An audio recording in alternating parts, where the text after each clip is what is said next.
నమామి ధన్వంతరిం ఆదిదేవం సురాసురైర్వందిత పాదపద్మం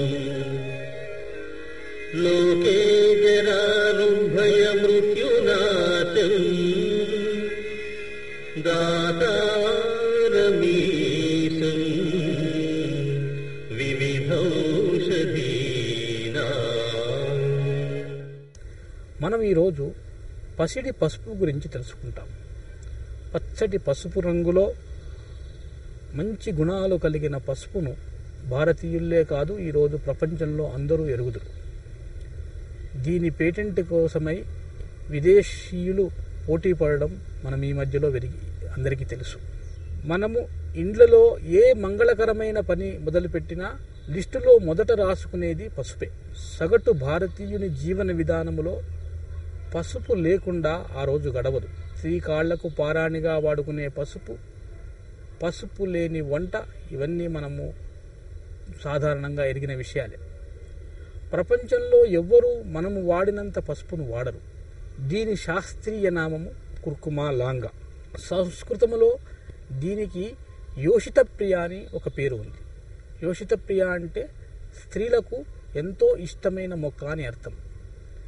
స్త్రీలు ఎంతో విశేషంగా దీన్ని మామూలు కాలములో, ఋతుకాలములో పసుపును వాడుతూ ఉండడము మన సంస్కృతి. ఈ సంస్కృతిని మనకు నేర్పించింది ఆయుర్వేద శాస్త్రమే. హైదరాబాదులోని ఆహార పరిశోధనా సంస్థ వాళ్ళు ఏకవిగిన 10 సంవత్సరాలు పరిశోధన చేసి భారతీయ స్త్రీలలో స్తన్యమునకు సంబంధించిన క్యాన్సర్ రాకపోవడానికి ఏకైక కారణం పసుపు అని తేల్చినారు. ఇది ఎంతో విశేషమైన మొక్క. ఈరోజు పసుపు మీద ఎన్నో అద్భుతమైన పరిశోధనలు జరుగుతున్నాయి. అవన్నీ ఆయుర్వేదంలో చెప్పిన విషయాలను నిజమని ధృవీకరించుతున్నాయి. మనము వంటల్లో వాడుకునే పసుపు ఉడికించిన కొమ్ముతో తయారు చేస్తారు.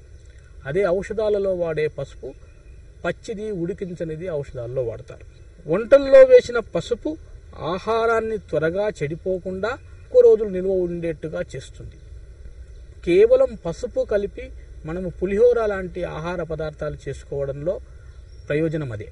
పసుపులో ఉన్న ప్రధాన రసాయనిక పదార్థము కుర్కుమిన్ అనే పదార్థం మీద విశేషమైన పరిశోధనలు జరిగినవి. ఇది సూక్ష్మజీవులు, బ్యాక్టీరియా, ఆ తర్వాత గ్రామ్ నెగటివ్ బ్యాక్టీరియా లాంటి క్రిములను నివారించడమే కాకుండా ఎంతో కొంతవరకు క్యాన్సర్ను కూడా నిరోధించే శక్తి వీటికి ఉన్నదని ప్రూవ్ అయింది. పసుపుతో ఎన్నో రకాలైన ఔషధాలను ఆయుర్వేదం చెప్పింది. చాలా సులభంగా మనము కూడా తెలుసుకుని చేసుకోగలిగిన విషయాలను నేను ఇక్కడ ప్రస్తావించడం జరిగింది.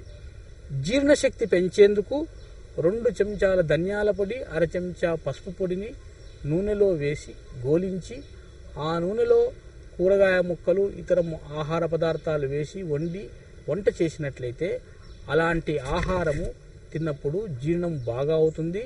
అజీర్ణం దగ్గరికి రాకుండా ఉత్తరోత్తర జీర్ణశక్తి పెరిగేందుకు తోడ్పడుతుంది. దీన్నే నూనెలో పోపు వేయడం అని కూడా మనం అంటున్నాం.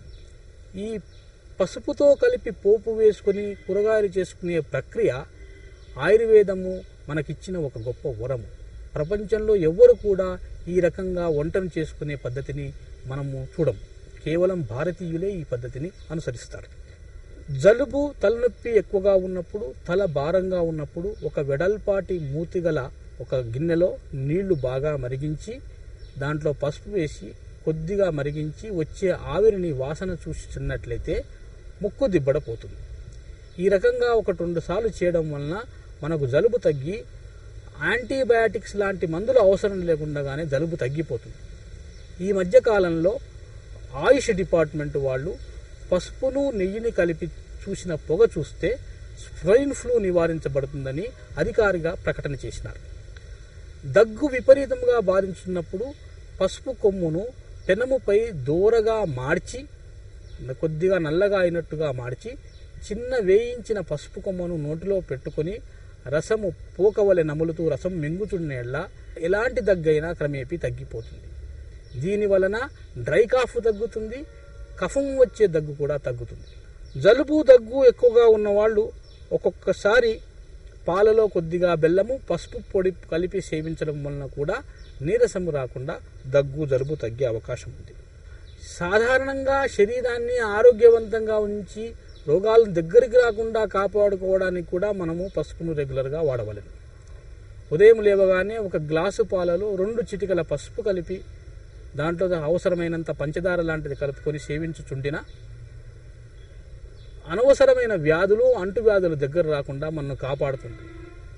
ఇలా తయారు చేసిన పాలను ఉత్తర భారతదేశంలో తరచుగా విరివిగా వాడతారు.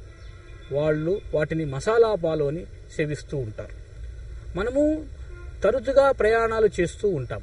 ప్రయాణం చేసినప్పుడు మనము వెళ్ళిన కొత్త ప్రదేశాలలో పరిశుభ్రమైన నీరు దొరకదు అనుకున్నప్పుడు, లేక దొరికిన నీరు పరిశుభ్రంగా లేదు అని అనుమానం వచ్చినప్పుడు 2 చిటికల పసుపు ఒక గ్లాసు నీళ్ళలో కలుపుకొని త్రాగినట్లయితే నీటి ద్వారా సంక్రమించే అతిసారము, కలరా లాంటి వ్యాధులు మనను సంక్రమించవు. మన ప్రయాణము సురక్షితంగా జరుగుతుంది. ఇది చాలా సులభమైన ఉపాయము. మధుమేహానికి ఎన్ని రోజులు చికిత్స చేసినప్పటికీ అది సాధ్యము కాదని అన్ని వైద్య శాస్త్రాల్లో నిర్ధారణ జరిగినది. అలాంటి మధుమేహాన్ని అదుపులో ఉంచుకోవడం వలన మధుమేహంతో వచ్చే కొత్త ఇబ్బంది మనం రాకుండా కాపాడుకోవడానికి మనకు పసుపు ఎంతో ఉపకరిస్తుంది. పసుపు పొడిని, ఉసిరికాయ పొడిని సమానంగా కలిపి ఒక డబ్బాలో జాగ్రత్త చేసుకుని రోజు భోజనానికి 15 నిమిషాల ముందు 1 చెంచా దాదాపుగా 1 గ్రాము పౌడర్ను తీసుకొని నీళ్లు తాగి 15 నిమిషాల తర్వాత భోజనం చేసినట్లయితే ఈ ఔషధము సేవించుచున్నన్ని రోజులు మధుమేహం కంట్రోల్లో ఉంటుంది. మధుమేహం వలన వచ్చే కొత్త సమస్యలు, ఇతర వ్యాధులు మన దరికి చేరవు. ఇది చాలా విశ్వసనీయమైన ఔషధంగా మనం అందరం వాడుకోవచ్చు. చర్మాన్ని శుభ్రంగా ఉంచుకోవడానికి, ముఖ్యంగా కాళ్లకు ఫంగస్ రాకుండా ఉంచుకోవడానికి పసుపును మించిన ఔషధం లేదు.